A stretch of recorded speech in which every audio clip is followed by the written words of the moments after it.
Bunda, Ya nak, di bulan suci Ramadan itu amalan-amalannya apa saja ya Bunda yang dapat pahala yang banyak? amalan di bulan suci Ramadan itu banyak nak. Untuk amalan sunnah aja itu dihitung pahalanya seperti ibadah wajib. Nah, gimana yang lainnya? Nah, begini. Ya. Amalan-amalan di bulan Ramadan yang datangkan banyak pahala. Amalan-amalan di bulan Ramadan ada banyak. Menurut istilah, puasa adalah menahan diri pada siang hari dari hal-hal yang membatalkan puasa dengan niat sampai terbenamnya matahari. Puasa Ramadan juga dijelaskan dalam sebuah hadis sebagai salah satu tiang agama. Islam dibangun atas 5, syahadat bahwa tidak ada Tuhan selain Allah dan Muhammad adalah Rasulullah, menegakkan sholat, menunaikan zakat, pergi haji, dan puasa Ramadan. Hadis riwayat Bukhari dan Muslim. Di bulan Ramadan, dosa-dosa yang telah lalu akan diampuni sebagaimana disebutkan dalam hadis, siapa yang berpuasa Ramadan dengan iman dan ihtisab telah diampuni dosanya yang telah lalu, dan siapa yang bangun malam qadar dengan iman dan ihtisab telah diampuni dosanya yang telah lalu. Hadis riwayat Bukhari Muslim.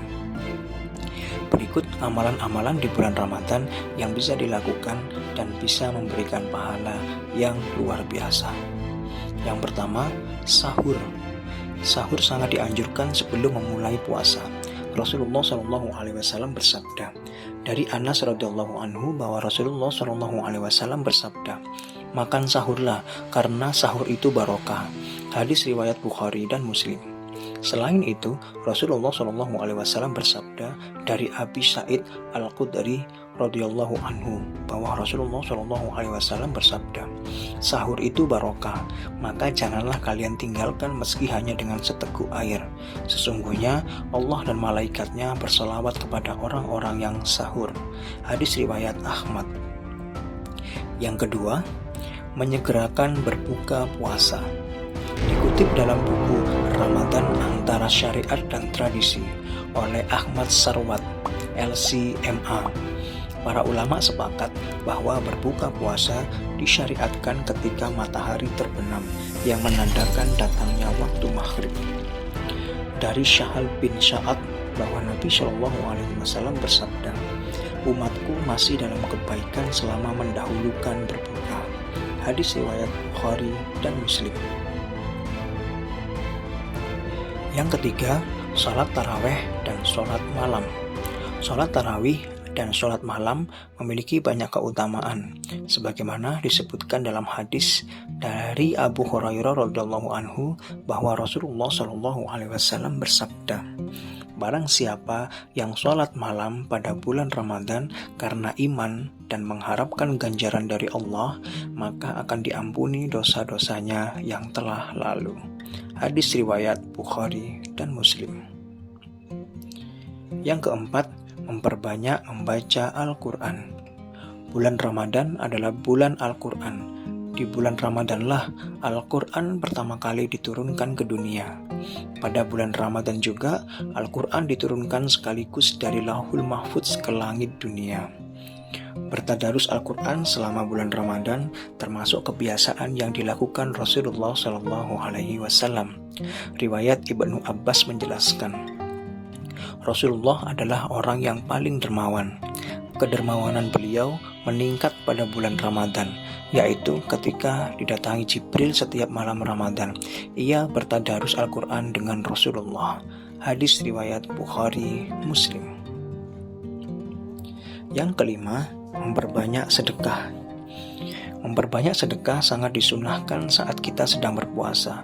Termasuk diantaranya adalah memberi keluasan belanja pada keluarga, berbuat ihsan kepada famili dan kerabat, serta memperbanyak sedekah.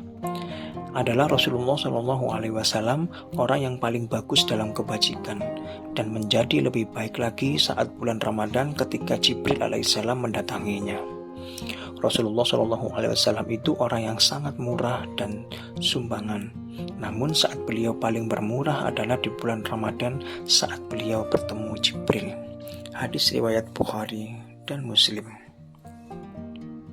Yang keenam, memberi makan orang yang berpuasa. Ada sebuah hadis dari Zaid bin Khalid al-Juhani radhiyallahu anhu bahwa Rasulullah Shallallahu Alaihi Wasallam bersabda, barang siapa yang memberi makanan untuk berbuka bagi orang berpuasa, maka dia akan mendapatkan pahala sebagaimana orang tersebut tanpa mengurangi sedikitpun pahala orang itu. Hadis riwayat At-Tirmizi. Yang ketujuh, menjaga lidah dan anggota tubuh. Disunahkan untuk meninggalkan semua perkataan kotor dan keji, serta perkataan yang membawa kepada kefasikan dan kejahatan. Termasuk di dalamnya adalah ghibah, mengadu domba, dusta, dan kebohongan. Yang kedelapan, menahan diri dari keburukan. Menahan diri dari keburukan jika melakukan hal-hal buruk bisa membuat ibadah puasa kita sia-sia. Rasulullah Shallallahu Alaihi Wasallam bersabda, betapa banyak orang berpuasa yang tidak mendapatkan apa-apa dari puasanya kecuali hanya lapar saja. Hadis riwayat Ahmad. Yang kesembilan, i'tikaf. I'tikaf merupakan ibadah yang diperintahkan oleh Rasulullah Shallallahu Alaihi Wasallam dan bahkan beliau sendiri yang selalu melakukannya di bulan Ramadan. Dalam hadis riwayat Ibnu Umar, Anas dan Aisyah radhiyallahu anha berkata bahwa Nabi Shallallahu Alaihi Wasallam biasa beriktikaf di 10 hari terakhir dari bulan Ramadan sejak beliau tiba di Madinah sampai beliau wafat. Yang ke-10, memperbanyak doa. Di bulan Ramadan akan dipenuhi dengan keberkahan, sebagaimana hadis dari Abu Hurairah radhiyallahu anhu berkata, Rasulullah Shallallahu Alaihi Wasallam bersabda, telah datang kepada kalian bulan Ramadan, bulan penuh keberkahan.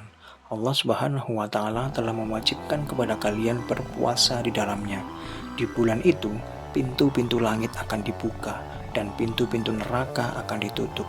Di bulan itu, setan-setan akan diikat. Di bulan itu ada malam yang lebih baik daripada 1000 bulan. Barang siapa terhalang mendapatkan kebaikannya, maka sungguh ia telah terhalang. Hadis riwayat An-Nasa'i. Di bulan Ramadan ini tentunya semua doa yang dipanjatkan oleh umat Islam akan diijabah oleh Allah Subhanahu wa Ta'ala. Insyaallah. Wah, ternyata pahalanya bulan Ramadan banyak ya Bunda. Baiklah, kini akan semangat Bunda untuk beribadah. Alhamdulillah. Kalau gitu nanti ibadahnya sama Bunda ya nak ya. Iya Bunda.